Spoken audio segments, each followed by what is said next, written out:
Hello and welcome to lesson 9.5. We're going to talk about views of solids and surfaces.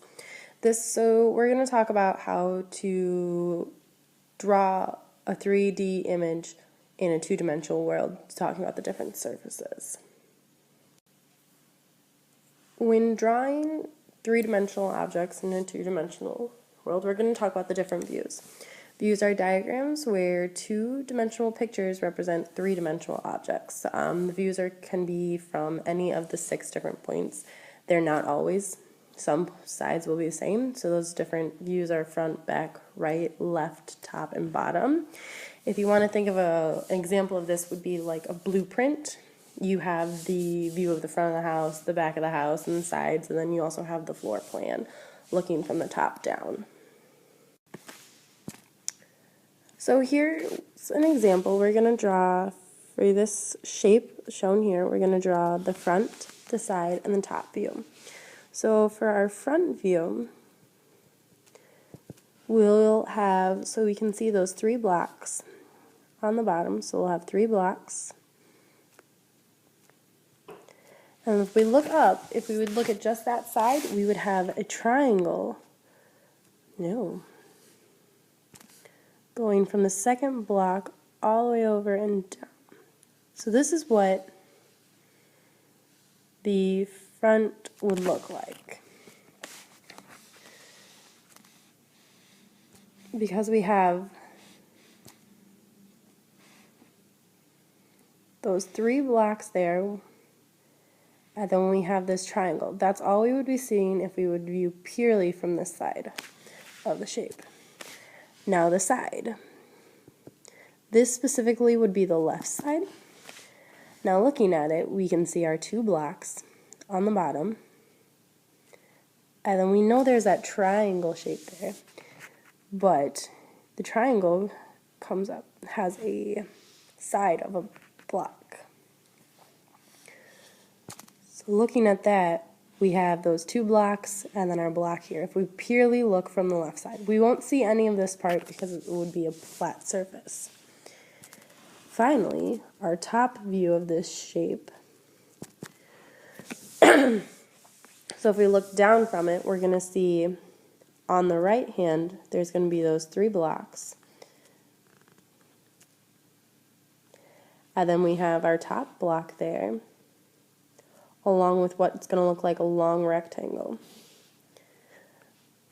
So like I was saying, we have our 3 blocks on the right here. We have our other block on the top there, and a long rectangle here. So that's where we come up with our 3 blocks, our 1 block, and then our long rectangle. Thinking back to the blueprints, a blueprint comes with a scale model to each side to what the building should be built to. That is called an elevation. Elevation provides a scale model of each view of the 3D objects. So that tells us that in this one it would be, if you can see, the house is going to be 100 feet long, and then it's got a height of a certain size. And then it also gives you other dimensions so that you can build to the right size. So for this example, we're going to draw the elevations of the Fallstrom. That's the shape to the right here in the video. It kind of looks like a roll of candy if you think about it. But first, before we can go on to drawing our elevations, we have to know what our distances are. This top circle here, this circle will have a radius of 4. Our bottom circle, the larger circle, is going to have a radius of 6, while our height from center to center is going to have a distance of 5. And we'll have these all be in centimeters.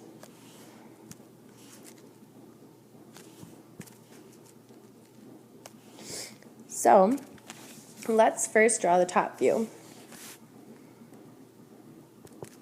So if we would look at a Rollo from the top down, you're gonna see that smaller circle with the radius of 4 centimeters. Along with, you'll also see the outside. You'll see the sides, but you're going to end up seeing the bottom circle.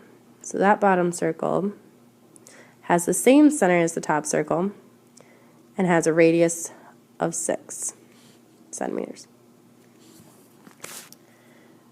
The next view we will look at is the bottom view.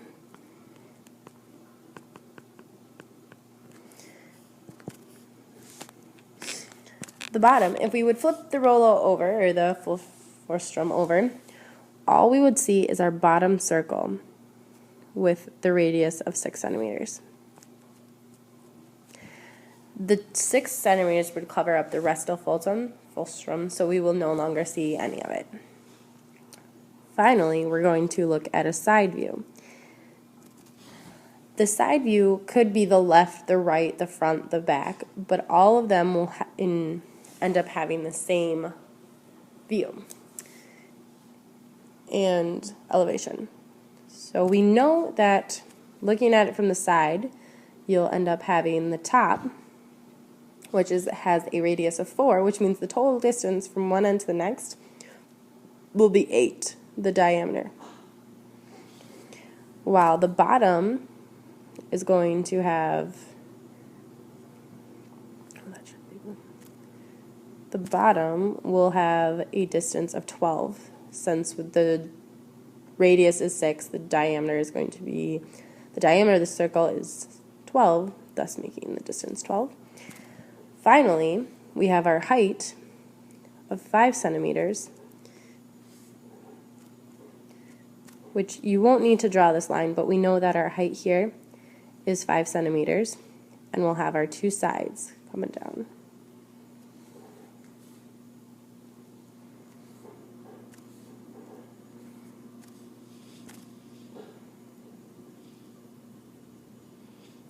And that is how we draw our Forsstrom.